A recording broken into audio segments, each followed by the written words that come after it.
Assalamualaikum warahmatullahi wabarakatuh. Bismillahirrahmanirrahim. Alhamdulillah alladzi ja'ala al-Islam dinan wa minhaja wa anzala kitaban nuran mubina wa arsala rasulahu basyiran wa nadhira. Allahumma salli wa sallim wa barik ala sayyidina wa habibina wa maulana Muhammad wa ala alihi wa ashabihi salatan wa salaman taziluhum tafdilan wa tashrifa. Rabbi zidna ilma warzuqna fahma wa zina bi akhlaqi habibina Muhammadin sallallahu alaihi wasallam. Allahumma amin. Jamaah salat zuhur yang dirahmati Allah dan yang saya muliakan, alhamdulillah senantiasa kita memuji Allah atas segala nikmat dan karunia-Nya yang tak terhingga. Semoga nikmat demi nikmat yang kita peroleh, kita mohon kepada Allah supaya diberikan kekuatan untuk menggunakan di jalan yang direstuinya. Amin. Salawat dan salam tentu kita aturkan kepada junjungan Nabi besar kita Muhammad sallallahu alaihi wasallam, dengan mohon kepada Allah semoga kita diberikan kekuatan untuk meneladani akhlak-akhlak mulia beliau, diberikan di dunia ini rezeki untuk ziarah ke Madinatul Munawwarah, dan di akhirat kelak diberikan rezeki untuk berjumpa dan mendapatkan syafaat beliau. Amin ya rabbal alamin. Jamaah salat subuh, salat zuhur yang dirahmati Allah dan pendengar Radio Dakwah Darussalam dimanapun berada yang dimuliakan Allah. Ahmad Ibn Athaillah As-Sakandari semoga dirahmati Allah dan bermanfaat ilmunya kepada kita. Beliau mengatakan dalam hikmah yang ke-9, tanawwa'at ajnasul a'mal bitanawwu'i waridatil ahwal.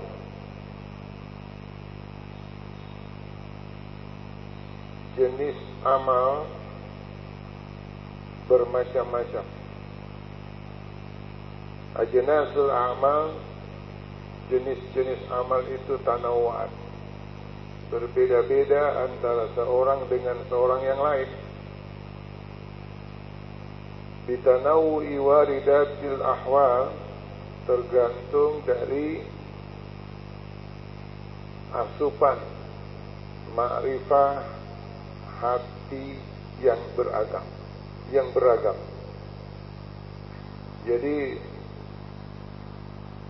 hati sangat menentukan kondisi hati, keadaan hati, cahaya yang diterima oleh hati itu menentukan amal seseorang.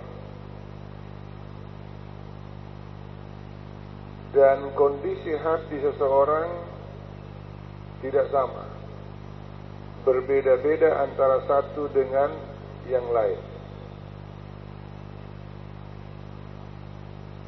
Orang yang bermakrifah kepada Allah Subhanahu wa ta'ala dengan orang yang mencari pendekatan kepada Allah Subhanahu wa ta'ala tanpa ada syekh atau guru yang menuntun dia, maka ibadahnya sesuai dengan apa yang datang di dalam hatinya. Pekerjaannya, amalannya sesuai dengan ketukan atau cahaya yang menyentuh hati orang tersebut. Berbeda dengan murid atau orang yang mendekatkan diri kepada Allah yang dituntun oleh seorang syekh atau guru, maka amalannya harus sesuai dengan perintah gurunya. Nah, dalam persoalan ini oleh almarhum Ramadan Al-Buti membagi keadaan hati itu kepada dua bagian. Pertama, ahwalun nafsiyah, kondisi jiwa, kondisi hati. Dan yang kedua, ahwalun ijtimaiyah, kondisi sosial. Kondisi hati dan sosial inilah yang mempengaruhi tindakan seseorang.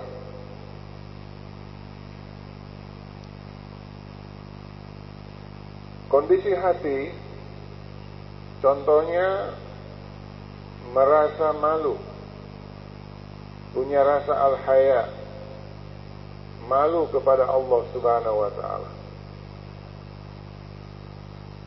Yang lainnya mungkin merasa menyesal, an-nadam, menyesal terhadap perbuatan dosa dan kesalahan. Boleh jadi juga ada kondisi hatinya melihat kebesaran Allah Subhanahu wa ta'ala. Amalannya tentu berbeda. Orang yang merasa malu biasanya itu pucat mukanya, diam. Makanya ada seorang sufi Al-Ma'ruf Al-Karakhi, begitu beliau melaksanakan ibadah haji wukuf di Arafah, orang pada sibuk membaca doa, wirid-wirid, la ilaha illallah la syarika lah, lahul mulku wa hamdu wa yumiitu ala kulli syai'in qadir, sampai 100, bahkan sampai 1000. Kalau jamaah haji Indonesia sudah ada buku panduannya, amalan wirid di padang Arafah. Semua pegang buku itu. Bahkan dituntun oleh TPIH-nya, tim pembimbing ibadah haji. Beliau Al-Ma'ruf Al-Karakhi justru tidak ikut seperti itu. Beliau diam saja, tidak berdoa, tidak baca wirid. Kenapa? Karena beliau mengalami kondisi jiwa, hatinya penuh dengan rasa malu di depan Allah Subhanahu wa ta'ala. Akhirnya beliau hanya meletakkan tangannya di pipinya, geleng-geleng kepala saja, melihat kesalahannya di depan Allah Subhanahu wa ta'ala yang Maha Pengampun, dosa yang banyak, yang besar. Walaupun beliau yakin Allah Maha Pengampun, takut kalau tidak diampuni dosanya. Malu di depan Allah Subhanahu wa ta'ala. Karena selama ini atau pernah melakukan sesuatu yang sebenarnya kesempatan itu diberikan oleh Allah, bahkan nikmat dengan nikmat itu sendiri disalahgunakan. Jadi amalannya beda. Sama dengan kita, setiap selesai salat ada amalan. Salat zuhur, salat maghrib, terutama maghrib subuh itu mirip amalannya. Itu tentu tidak salah. Karena kenapa? Sesuai dengan rujukannya dari ajaran Rasulullah Sallallahu Alaihi Wasallam. Tapi itu secara umum, amalan secara umum untuk orang awam tanpa ada guru yang menuntun, tanpa sebagai murid yang ingin mempersiapkan dirinya lebih dari itu. Tapi boleh jadi ada orang tidak mengikuti amalan itu. Oleh karena itu, amalan-amalan setelah salat, wirid-wirid setelah salat, tidak perlu kita pertanyakan kepada orang. Kok si fulan itu habis salat cuma baca istighfar aja? Kok si fulan itu setelah salat baca alhamdulillah saja? Kok si fulan itu setelah salat baca subhanallah saja? Tidak perlu kita kritik. Sebab kenapa? Boleh jadi kondisi hatinya, apa yang dialami beda dengan apa yang kita alami. Ada seorang sufi namanya Sirri As-Sakhati. Beliau itu berada di Baghdad, dia punya toko di tengah pasar besar. Tiba-tiba ada temannya melaporkan kebakaran besar di pasar. Hampir semua toko terbakar, kecuali hanya satu toko yang tidak terbakar. Toko Tuan Sirri As-Sakti selamat. Begitu disampaikan, dia ucapkan Alhamdulillah. Wajar kan? Karena selamat, mensyukuri nikmat Allah. Terjadi kebakaran besar, warungnya, tokonya tidak terbakar. Alhamdulillah. Apa yang terjadi? Begitu dia ucapkan Alhamdulillah, muncul cahaya masuk di dalam hatinya, dan beliau beristighfar selama 30 tahun. Gara-gara mengucapkan Alhamdulillah, dia merasa bersalah karena dia merasakan nikmat itu di atas penderitaan orang lain yang mereka semuanya terbakar. Coba bayangkan. Itu yang dimaksud oleh Ibnu Athaillah As-Sakandari, bahwa kondisi hati seseorang berbeda-beda sehingga amalannya pun juga berbeda. Betapa luar biasanya Sirri As-Sakti merasa salah mengucapkan Alhamdulillah. Sepertinya dia itu mendapat nikmat di tengah penderitaan orang-orang lain yang tokonya semuanya terbakar. Ucapan Alhamdulillah sepertinya dianggap dosa bagi dia. Akhirnya beristighfar selama 30 tahun. Tak tanggung-tanggung istighfarnya. Istighfar aja wiridnya. Setelah selesai salat, orang baca subhanallah, dia cuma baca astagfirullah, astagfirullah. Salah enggak? Tidak salah. Karena kenapa? Beliau mengalami kondisi hati yang berbeda dengan yang lain. Sama dengan tadi sufi yang tadi di wukuf di Arafah, dia tidak berdoa, tapi dia merasa malu di depan Allah Subhanahu wa Ta'ala. Akhirnya dia cuma diam.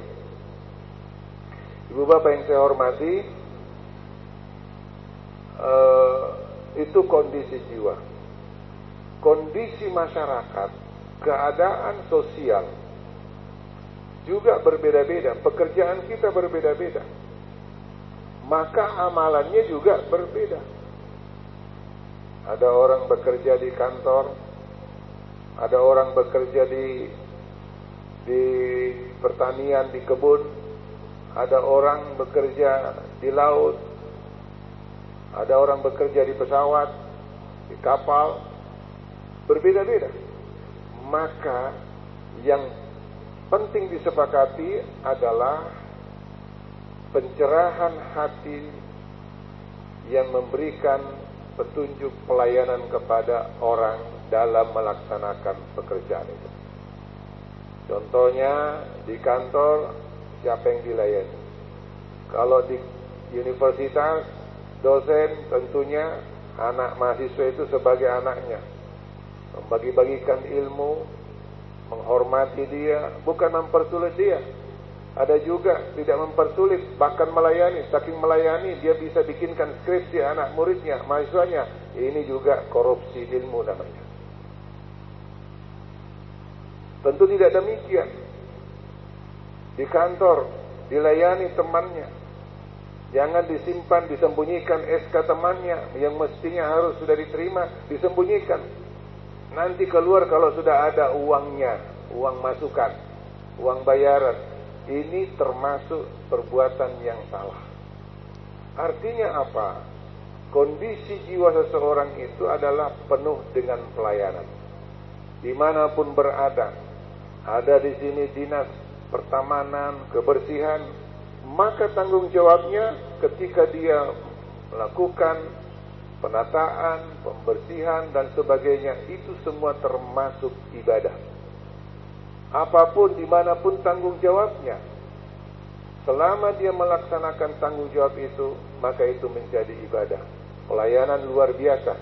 Makanya ada seorang sufi ditanya, apa tujuan hidupmu? Tujuan hidup saya adalah melayani orang dan membuat orang menjadi senang. Service people, making them happy. Nah, itu sufi dari Amerika, diwawancarai. Jadi wartawan itu bingung. Biasanya kalau sufi, bayangannya itu kalau ditanya apa tujuan hidup, jihad fisabilillah, ibadah kepada Allah. Bukan itu jawabannya. Ditanya kenapa bukan itu jawabannya? Yang namanya ibadah itu harga mati, pasti, wajib, tidak boleh ditinggal. Yang namanya jihad, berjihad, mengembangkan syiar Allah, agama Allah, itu adalah wajib. Tapi melayani orang, banyak orang yang lalaikan, banyak orang yang sepelekan. Dimanapun kita berada, saya berusaha melayani orang dan membuat orang senang. Artinya apa? Ini adalah pintu masuk surga. Tidak pernah ada rasa ingin menyakiti orang, bahkan tidak ada dalam hatinya iri dengki, apalagi mau mengambil hak orang. Mengambil keputusan bukan keputusan untuk keluarga, tapi keputusan untuk orang banyak. Ini kadang-kadang keputusan itu berbentuk keputusan hanya untuk keluarga. Nah, ini dipertontonkan sekarang. Tapi tidak. Keputusan yang diambil adalah keputusan yang adil, keputusan yang untuk keperluan orang banyak. Intinya adalah tidak mengambil hak orang lain. Jadi kalau sudah menjadi guru besar, jadi bukan guru kecil, guru besar. Jadi luar biasa, jadi panutan besar. Bukan guru besar, kata orang guru besar tapi tangannya panjang. Artinya apa? Koruptor. Nah ini, berarti kan bukan profesor, provokator gitu. Nah mohon maaf, hal-hal seperti itu menjadi nasihat dari Ibnu Athaillah As-Sakandari. Kondisi jiwa itu sangat menentukan amal kita, dan mudah-mudahan hati kita selalu dapat pencerahan cahaya ma'rifah dari Allah Subhanahu wa taala, agar supaya mendorong untuk ucapan kita, perbuatan kita akan lebih baik dan selalu memperbaiki hubungan kepada Allah juga terhadap sesama manusia. Wallahu a'lam bishawab. Al-Fatihah. Ya kana. Amin ya rabbal alamin. Hamdan yuafi kafi mazid ya rabbana lakal hamdu kama yanbaghi li jalali wajhika al-karim wa azimi sultanik. Allahumma salli wa sallim wa barik ala sayyidina maulana Muhammad wa ala alihi wa sahbihi ajma'in. Allahumma aftah qulubana bi nurik wa 'allimna min ilmik wa albisna taqwa minka innaka ala kulli syai'in qadir. Allahumma unsur al-islam wal muslimin, a'izz al-islam wal muslimin wa alikil kafarat wal musyrikin a'daka a'da'atin min as-suryuni yahudiyyin innaka ala kulli syai'in qadir. Rabbana atina fid dunya hasanah wa fil akhirati hasanah wa qina adzaban nar. Wa sallallahu ala sayyidina maulana Muhammad walhamdulillahi rabbil alamin. Kurang lebihnya mohon maaf. Billahi taufiq was sa'adah. Wassalamualaikum warahmatullahi wabarakatuh.